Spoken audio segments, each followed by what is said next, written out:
ผู้ฟังกำลังให้เกียรติรับฟังสถานีวิทยุเจียงใหม่มหานคร FM 107.25 เมกะเฮิรตซ์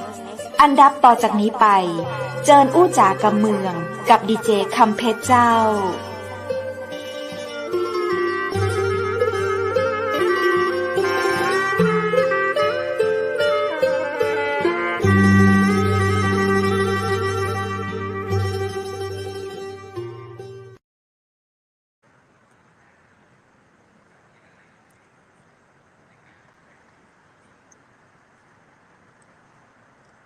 สวัสดีเจ้าสวัสดีคุณผู้ชมที่ฮักและกระเติงหาจัดนักนะเจ้ายินดีต้อนรับเข้าสู่รายการอู้จากกำเมืองตังจังใหม่มหานครแพร่ภาพออกอากาศจากอาคารวังสิงห์คำอำเภอเมืองจังหวัดเชียงใหม่เจ้าคุณผู้ชมและคุณผู้ฟังเจ้าปีกะปากับข้าเจ้าดีเจคำเพชรเช่นเคยนะเจ้าวันนี้เฮาไทยทอดสดเช่นเคยนะเจ้ากับเรื่องราวดีๆเอามาเล่าสู่กันฟังตามเพจ Facebook และ YouTube ของเชียงใหม่มหานครรวมถึงการติดตามรับฟังเสียงจาก FM 107.25 เมกะเฮิรตซ์ตัวนะเจ้าเวลาหลังข่าวพระราชสำนักจะอี้นะเจ้าเฮาก็มีเรื่องราวดีๆมาฝากคุณผู้ชมไปพอวิกอยบรรยากาศดีๆต่างเชียงใหม่วันนี้นะเจ้าเมื่อคืนนี้จะพาคุณผู้ชมมากับสรีระหลวงปู่ที่กุฏิหาไทยนเรศวรแล้วก็พระธาตุจอมตองอำเภอจอมตองจังหวัดเชียงใหม่เจิญไปกราบไหว้ใจกันเจิญเจ้าเจิญเจ้า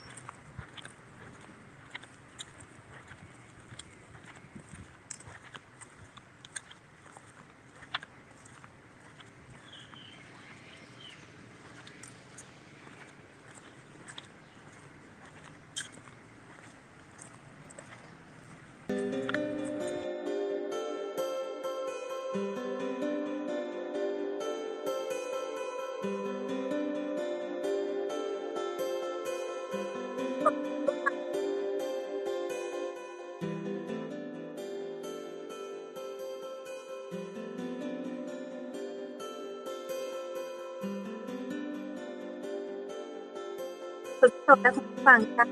ส่วนใหญ่คนที่มากราบไหว้พระธาตุจอมตองนี้นะเจ้าเปิ้นจะมีในเรื่องของอ่านักกษัตริย์เนาะที่มากราบไหว้สำหรับคนที่เกิดปีหนูหรือว่าปีชวดนะเจ้าเปิ้นจะถือว่าคนที่เกิดปีชวดจะต้องสักการะที่พระธาตุจอมตองให้ได้1ครั้งในชีวิตจะคือกับแต่บัดนี้ถ้าเกิดเจ้าถ้าไม่ได้เดินทางมาเทื่อก็ทางวัดก็มีของเจ้าเป็นถ้าถ้าหลังจะตก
ค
จ้าจัดการให้น้องไปโบสถ์3 รอบครบแล้วเจ้าไปแล้วก็จะมีการนมัสการพระบรมธาตุเจ้าจำตองนะเจ้าทำบูชาก็พิธีให้น้องได้สักการะตรงกับสักการะที่ประมาณจากไหว้สักการะแล้ว เดี๋ยวไปสปาเดี๋ยวไปตังไหนปูนนะเจ้าจะไปจัดไหว้หลวงพ่อเพชรแล้วก็ทีละหนึ่งนะเจ้า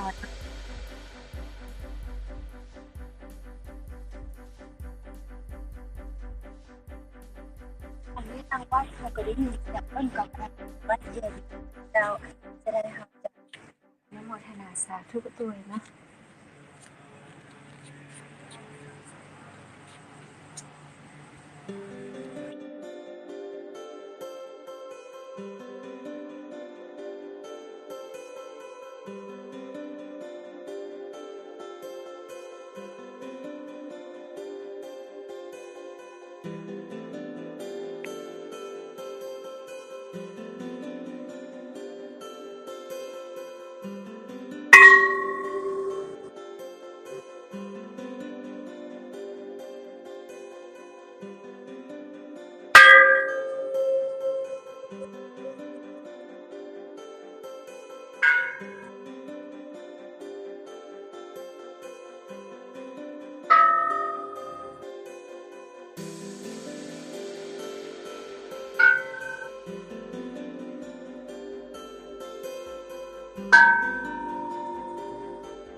หลังช่วงเราเป็นคู่ของสัตว์แต่ละปีก็แล้วปีแบบไก่ปีม้าปีโง่ปีมะเส็งเราจะกับเล่าก่อนหนึ่ง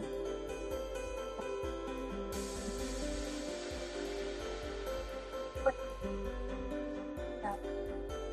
ขับ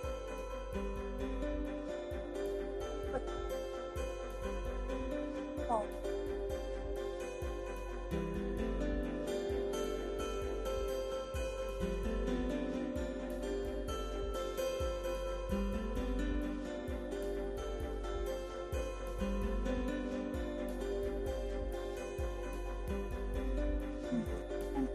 ใช้โทรศัพท์ดูขอบคุณค่ะ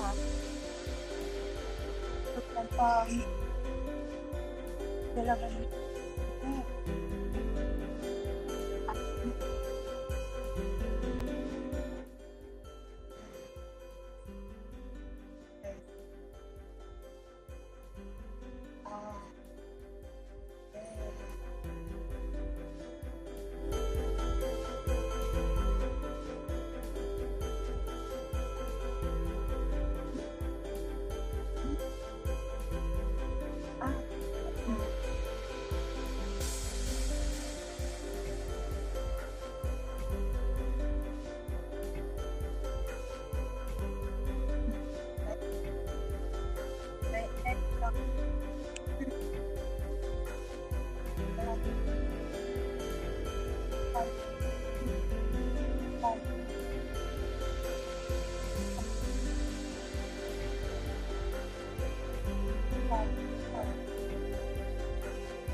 เ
คยมาอะไรแบบนี้น่าจะได้ดีมากแต่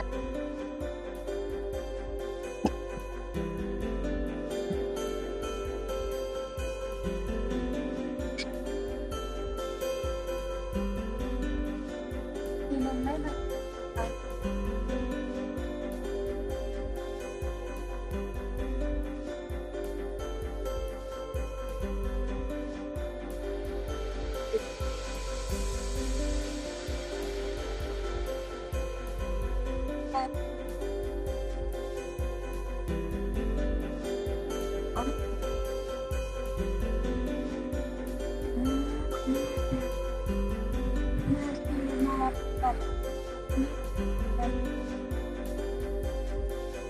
ก่อนที่เราจะเข้าไป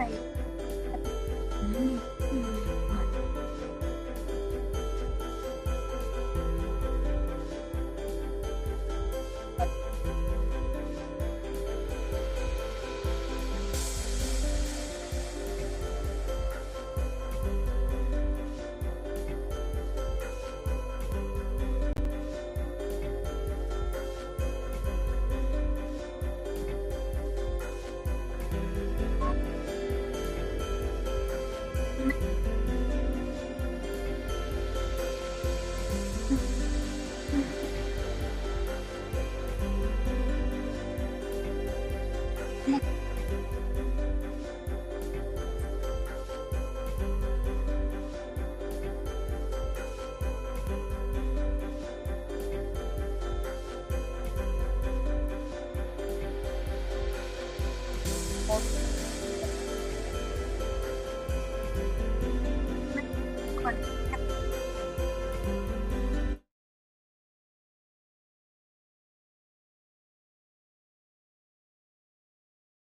ค่ะอยากจะมาใช่ไหมค่ะใช่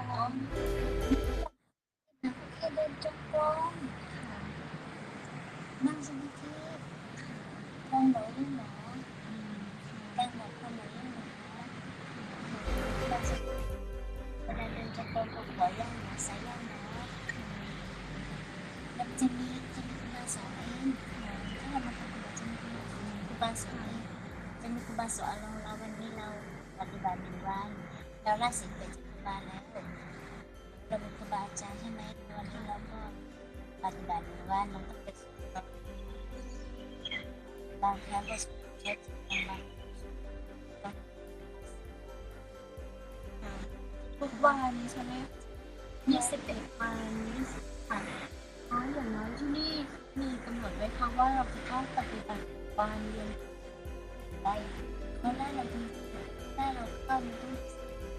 21 วันแต่ไม่อยู่ที่เราว่าว่างไหมถ้าเราต้องว่ามา1 สัปดาห์ก็ได้ถ้าเราไม่พร้อมถ้าเราพร้อมเราก็มา9 วันก็ได้7 วันก็ได้ถ้าเราพร้อมเราเดี๋ยวจะมาก็เลย1 เดือนก็ได้2 เดือนก็ได้อย่างนี้ที่นั่นแหละแต่หลักสูตรจริงๆที่นี่คือเราจะมีให้21 วันจ้ะเขาละจริงๆนะเขาจะได้21 วันถ้าเราอยากจะหยุดเราก็ ครบ20 วันแล้วก็สมัครใหม่ อ๋อ ขึ้นไปสำนักงานบัญชีแล้วก็ว่าอยากจะต่อแล้วเขาก็จะต่อให้นะ ค่ะ แล้วบ้านจากไหน มาจากเชียงใหม่ค่ะแม่ อ๋อแค่เชียงใหม่ ค่ะ อ๋อคือว่ามาจากกรุงเทพ แม่ค่ะแล้วก็กลางคืนแล้วก็มาเดินรอบพระธาตุมานั่งสมาธิตรงนี้ได้ อ๋อได้สิ อืม มานั่งที่นี่ก็ได้แต่ว่าอันนี้เขาเดี๋ยว10 โมงเขาปิดแล้วนะ อ๋อค่ะ แล้วเราก็ต้องปฏิบัติที่กุฏิก็ได้ ถ้าเราปฏิบัติแล้วเราก็จะปฏิบัติที่กุฏิที่เราเข้านะ อ๋อค่ะที่เราค่ะ ที่เราจะมีกุฏิเยอะๆให้แม่ชีทำเขาให้ อืม เยอะมากเลยเมื่อเช้าออกไปกินข้าว6 โมงครึ่งไปกินข้าวเยอะมากเลย อืม อันนี้คือว่าปฏิบัติธรรม ค่ะ เดี๋ยวทุกคนใครๆก็อยากจะมาปฏิบัติ คื ธร อ รม จะมีกำหนดเวลาไหมคะว่ามาวันที่เดือนหน้าเป็นวันที่เท่าไหร่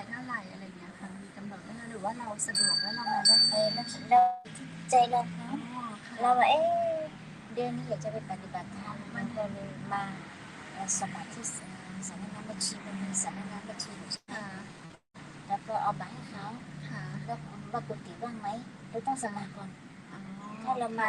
ไม่ใช่ง่ายๆนะเรามาถึงเราจะสมัครทางที่บางทีกุฏิอาจจะเต็มแล้วเราไม่มีที่ให้นะ ค่ะต้อง ต้องมาสมัคร สมัครไว้ก่อนแล้ว ส ก็ มัครบอกว่า ทางสำนักปฏิบัติธรรมจะติดต่อกลับไป เขาบอก ค่ะ ว่ากุฏิว่างถ้าจะปฏิบัติก็ปฏิบัติได้ บางครั้งก็กุฏิเต็มไม่มีที่พัก อ๋อ แล้วก็รอให้คนนี้คลอดแล้วปฏิบัติคลอดแล้วคนนี้สื่อไปหมดแล้วถึงจะเข้ามาเนี่ย ค่ะมี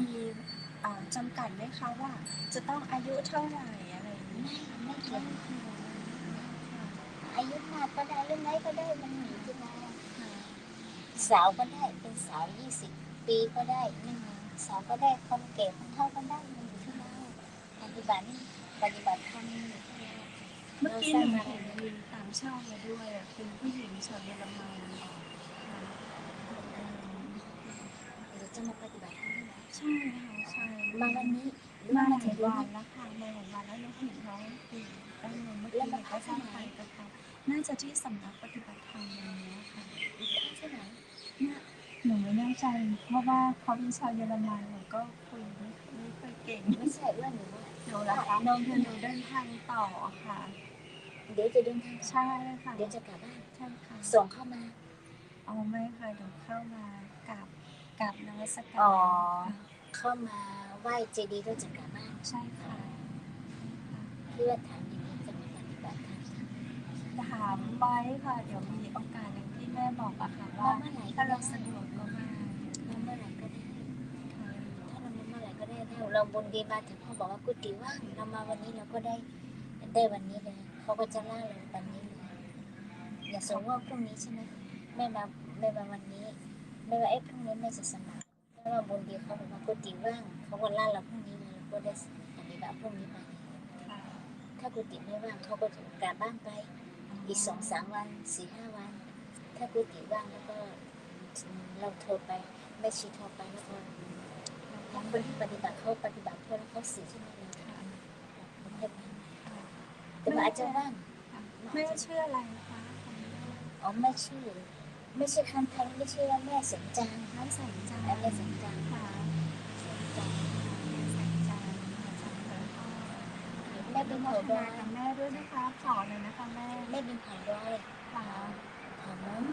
เราทำ อยู่ดอย ค่ะ อยู่อำเภอฮอแต่อยู่ดอยนะไม่ใช่อยู่อำเภอฮอเวียงนะขึ้นไปดอย แล้วป ดอก ยแม่ ติ โถ อยู่บ้านดอยแม่โถนี่แม่ทำอาชีพอะไรคะ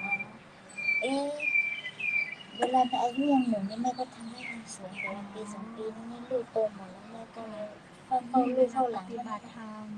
ค่ะ แล้วก็ปฏิบัติธรรมแล้วก็ไม่ใครมีใจทำอะไรก็เลยปฏิบัติอย่างเดียว กราบขอบพระคุณแม่มากๆเลยค่ะ อย่าไม่เป็นไรจะสาธุนะส่งแล้วส่งคนนั้นมาแล้วคนนั้นกลับบ้านมาเอาคนที่เราส่งมาเขาจะกลับ ไม่ค่ะหนูมาแล้วก็มาเจอเขาค่ะมาเจอแล้วหนูก็ทักทายก็เห็นว่าเป็นชาวต่างชาติมาจากเยอรมัน อ๋อ ปฏิบัติ เป็น ธรรม ชาวต่างชาติจะเรียกว่าเป็นฝรั่ง ใช่ ใช่ ใช่ ใช่ ใช่ ฝรั่ง ใช่ ฝรั่งเป็นใบเยอะมากนะเขามาจากอเมริกาก็มีมาจากประเทศฝรั่งมาเยอะมาก สาธุกับคุณแม่ด้วยนะคะกับขอบพระคุณมากๆเลยค่ะ อ๋อมาจากเชียงใหม่มาเมื่อวานนี้ เพิ่งมาค่ะแม่ ดีนะถ้าว่าอยากจะมาปฏิบัติเมื่อไหร่ก็มาได้ ขอบพระคุณค่ะ ไม่จำกัดเวลาว่าพระท่านเนี่ยเขาไม่ได้จำกัดเวลา ค่ะ มาอยู่ที่เราพร้อมใจเราพร้อมมาเราพร้อมเราก็มาถามให้ชี้สำนักงานมาเอาบัตรแล้วก็สมัครเลย ขอบคุณค่ะ จะสาธุนะ สาธุค่ะ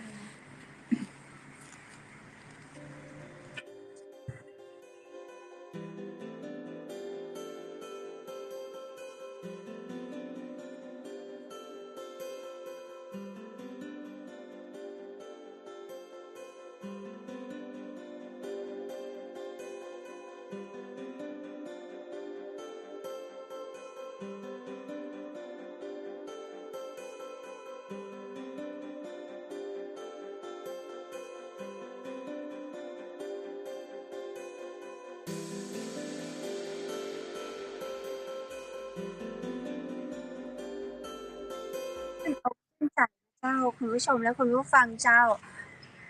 ถึงช่วงสุดท้ายของรายการอู้จากกำเมืองต่างจังใหม่มหานครนะคะเจ้าดีเจคำเพชรค่ำวันอังคารที่10 เดือนมกราคม 2566 และเจ้าคงจะต้องลาจากคุณผู้ชมและคุณผู้ฟังกันที่นี่ละเนอะจะได้นะเจ้าในวันพรุ่งนี้ 20:10 นาทีถึง 3 ทุ่มมาอู้จากกำเมืองโดยกันแหมนะเจ้ากับเรื่องราวดีๆที่ตั้งทีมงานจังใหม่มหานครจะพาคุณผู้ชมติดตามใน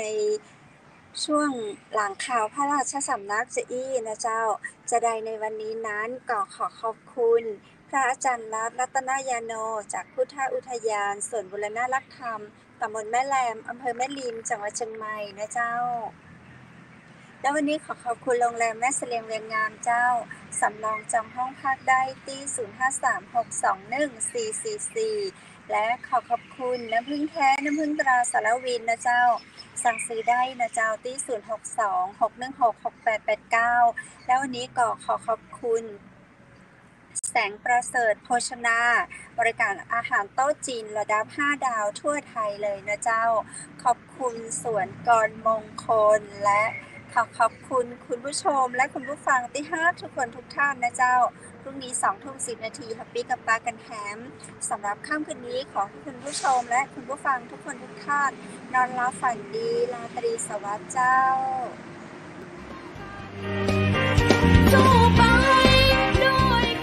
สถานีวิทยุเจียงใหม่มหานคร 107.25 เมกะเฮิรตซ์ขอแสดงความห่วงใยและเป็นกำลังใจให้ทุกท่านในช่วงการระบาดของโรคโควิด -19 ในครั้งนี้เพื่อลดความเสี่ยงควรสวมหน้ากากอนามัยทุกครั้ง